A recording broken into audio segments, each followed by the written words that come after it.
ഏറ്റവും പ്രിയപ്പെട്ട മുരളിമാഷ് എന്ന പി.എം. മുരളീധരനെ സ്നേഹാദരങ്ങളോടെ ഓർമ്മിക്കുന്നു. എൻ്റെ ആദ്യത്തെ ഓർമ്മ കാസർഗോഡ് ഗവൺമെൻറ് കോളേജിൽ പ്രീ ഡിഗ്രി വിദ്യാർത്ഥിയായിരിക്കെ മുരളിമാഷും ജി.ബി. വത്സൻ എന്ന വത്സൻ മാഷും അവിടെ വന്ന് സച്ചിദാനന്ദൻ്റെ വിശപ്പ് എന്ന കവിത ചൊല്ലിയതാണ്. വത്സൻ മാഷാണ് കവിത ചൊല്ലിയത്. മുരളിമാഷ് ചർച്ച നയിച്ചു.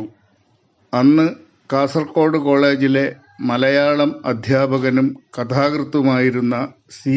അയ്യപ്പൻ മാഷാണ് ആ പരിപാടി സംഘടിപ്പിച്ചത് എന്നാണ് എൻ്റെ ഓർമ്മ. ആ കവിത അന്തരാത്മാവിൽ ഉണ്ടാക്കിയ വികാരക്ഷോഭങ്ങൾ ഇന്നും എനിക്ക് അനുഭവിക്കാനാവും.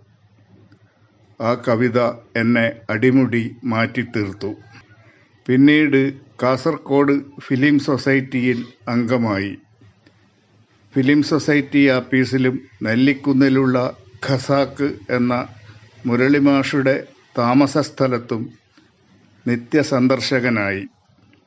സിനിമാ ചർച്ചകളിൽ മുരളിമാഷുടെ വിലയിരുത്തലുകളും അന്തർദേശീയ ചലച്ചിത്രോത്സവങ്ങളിൽ പങ്കുകൊണ്ടതിൻ്റെ അനുഭവങ്ങളും കേൾക്കാൻ കഴിഞ്ഞു.